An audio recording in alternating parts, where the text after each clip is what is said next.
suis Alice et Max. Et aujourd'hui on va au cinéma, on va voir Sword Art Online, le film. Yes. Mais avant ça on va rejoindre mes autres neveux. Ensuite à la sortie du cinéma on recueillera le nom des neveux. On donnera notre avis en tant qu'adulte à Morgane et moi. Allez,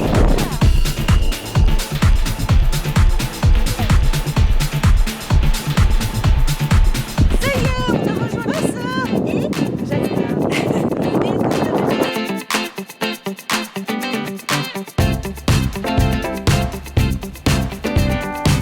Analyse du pamphlet qui est offert d'ailleurs. Que je me disais qu'il y aurait ça puisque dans Salle de Fairytale il y avait la même chose en vrai. Et en fonction des tickets, il y avait quelqu'un qui avait gagné la hyper grande affiche. C'est vrai. Chacun qui va être en bas. Ouais. Il sert de l'affiche comme bavoir de popcorn. Prochain room tour, il y aura l'affiche. Le Sword Art Online. Et on a fait un marathon, on a regardé toute la saison 2. Alors, un petit avis, c'était comment? J'ai adoré.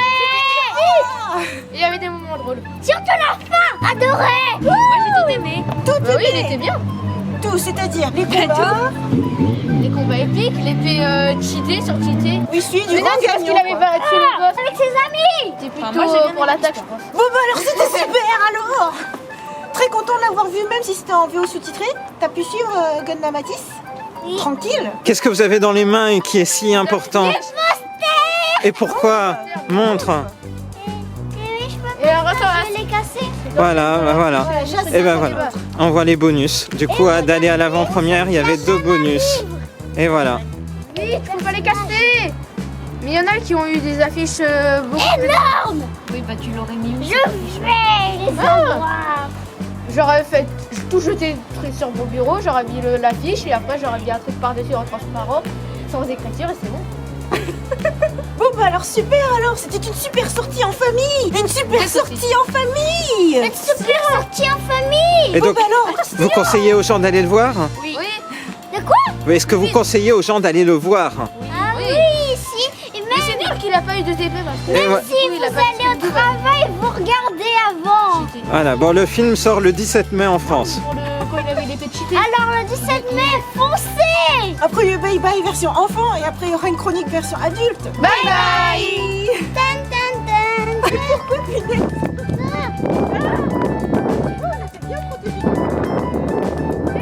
Et voilà, alors maintenant on va en parler de manière un peu plus approfondie. D'abord je vais vous raconter un petit peu le pitch rapidement. Ensuite je vais vous donner mes impressions à chaud. Et Morgane va vous faire une fiche technique complète, vous raconter l'écriture de romans, la suite, décryptage, tout ça. Allons-y. Alors d'abord l'histoire. On voit un synopsis dans le petit pamphlet qui a été offert au cinéma. D'ailleurs très bel effort pour cette super avant-première, super soirée. Ça se passe donc en l'an 2026, 2 ans après avoir été libéré de Sword Art Online, après le VR MMORPG qui a été Sword Art Online justement, c'est-à-dire jeu de rôle massivement multiplayer en réalité virtuelle. Voilà, il faut tout mettre à l'envers.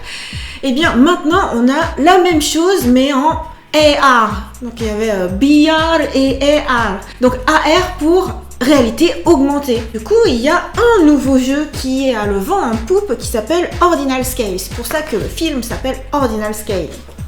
Voilà, et donc toute l'histoire va porter sur ce nouveau jeu. Avec tout jeu, il y a quelque chose qui cloche. Alors, mon avis dessus, justement, c'est que ça se passe vraiment après les 2 saisons de Sword Art Online. Et du coup, ce que je trouve bien, quand on a aimé les séries, justement, c'est qu'on retrouve tous les personnages. On retrouve tout ce qu'on a pu aimer, tous les personnages auxquels on a pu s'attacher, y compris, mais jusqu'à la fin, la petite Yuki, qui a clos la série animée en quelque sorte. Et c'est vraiment un personnage qu'on se dit qu'on n'est pas censé revoir et quelque part, voilà, il y a comme une présence dans le dénouement épique. Et voilà, ça fait super plaisir quoi. Donc en tant que fan, c'est vraiment super. Après, ce que je trouve vraiment super intéressant, c'est cet aspect réalité augmentée. Parce que mon chéri, quand il travaille au Japon, à Tokyo, eh bien, il travaille beaucoup aussi avec l'intelligence artificielle et puis il croit très fort en la réalité augmentée. Il y a beaucoup de choses qui sont apparues dans le film, dans le domaine de recherche justement. Tout ce qui est deep learning et tout ça, c'est ce qui a vraiment le vent en poupe actuellement dans la recherche japonaise. Voilà, les fonds, ils sont là-dedans. On est en plein dans la réalité réalité actuelle, là, en 2017. Et du coup, c'est super intéressant. Aussi, ce que j'aime bien avec cet aspect réalité, justement, c'est que c'est la réalité. Donc, tous les lieux de Tokyo qu'on parcourt, bah, c'est là qu'on habite. Shinjuku, Akihabara, Yoyogi Koen, tout ça, c'est trop rigolo, quoi. Et dernier point aussi, parce que bon, bah, je vous donne un avis à chaud, super rapide, c'est l'aspect musical.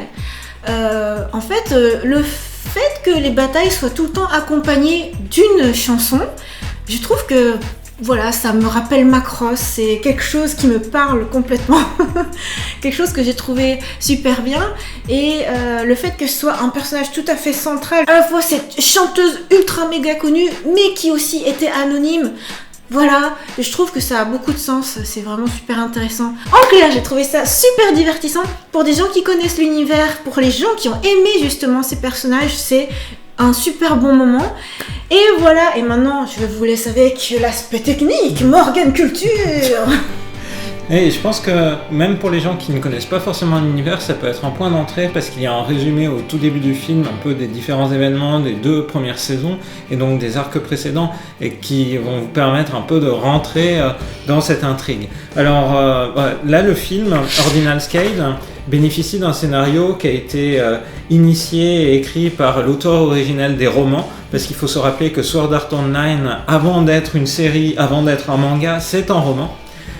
Écrit dès 2002 en fait en version web par son auteur, donc Leiki Kawahara, et ensuite qui a été édité sous forme de roman papier au Japon à partir de 2009. Mais il faut se dire que toute l'intrigue des 17-18 premiers tomes du roman en fait était déjà basée, déjà existante sur cette base-là. Mais par contre, le film Ordinal Scale bénéficie d'un scénario totalement inédit. C'est pas l'adaptation d'un roman. Ça vient s'incruster entre l'arc Mozos Rosario et l'arc Alicizia. Je n'arrive jamais à prononcer le nom de cet arc. Alicization. Merci. Faut penser à moi, faut penser à Alice. Oui, mais oui, il y a un personnage qui s'appelle Alice justement dans cet arc-là. Donc c'est tout l'intérêt.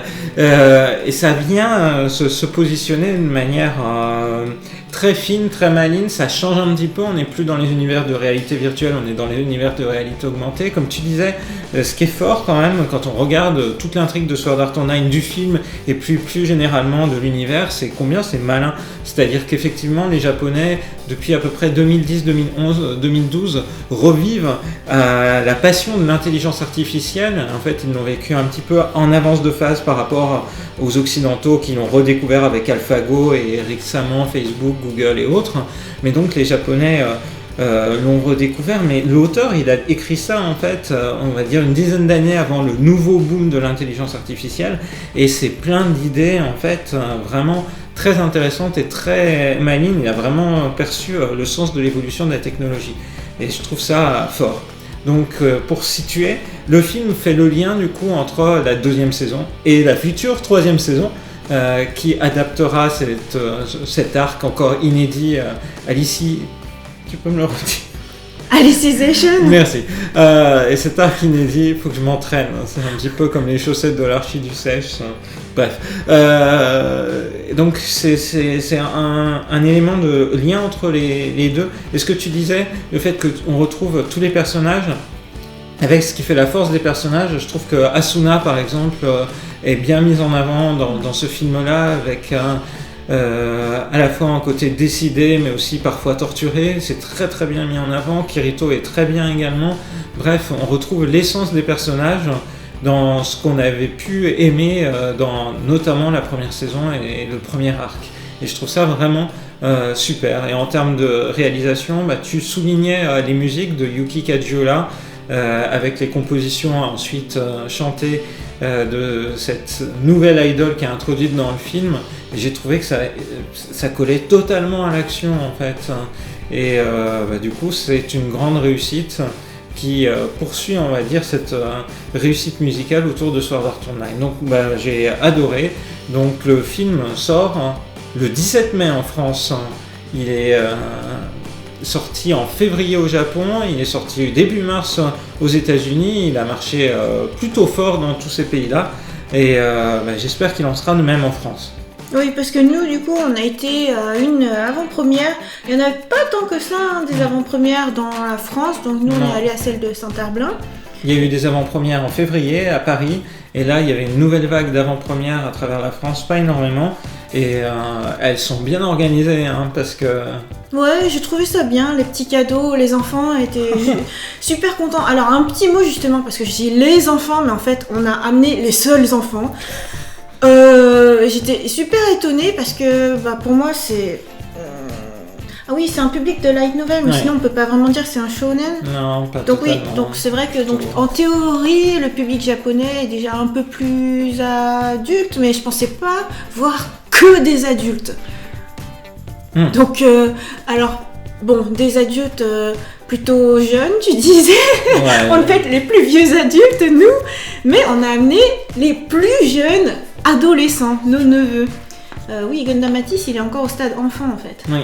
Et j'étais un peu étonnée de ça, mais du coup c'était rigolo, il y avait beaucoup d'ambiance dans la salle, les gens réagissaient énormément et ça rendait l'expérience collective intéressante, c'était très très drôle. Salle de 200 personnes totalement remplie, c'était sold out. Ouais. Nous, on était en train de faire nos vlogs avant de rentrer dans la salle, enfin tranquille quoi, et puis en fait, il y a quelqu'un du staff qui me dit « Oh là là, si vous venez pour l'avant-première, dépêchez-vous !» Donc on s'est dépêché. L'animation, elle était d'un dynamisme incroyable durant les scènes de combat aussi. J'ai trouvé que c'était très belle réussite, à la fois sur le plan de l'histoire et sur le plan de la forme, parce qu'il y avait vraiment des scènes d'action qui tuaient tout. Oui, il y avait des jolies poses clés. Il y avait quelques petites séquences qui étaient un petit peu au rabais, mais sinon, la majorité, je trouve que c'était très bien réalisé. Et puis aussi, tu disais Yuki Kajiura pour la musique. Donc Yuki Kajiura, qu'on connaît très bien pour... Moi, je l'ai découvert avec Noir, alors c'est la première série qui me vient en tête. Elle est pas dans Siso ? Si, elle a aussi fait Siso, elle a fait Fiction Junction, elle a fait énormément de choses. Oui, enfin moi c'est surtout pour ça quoi, c'est dans Gundam Seed. Enfin voilà, je trouve que du coup ça donnait un aspect féerique, un petit peu harmonique, quelque chose qui fait rêver, qui est à la fois moderne mais qui est assez doux. Ouais, des super compositions, la bande originale est vraiment top. Ouais.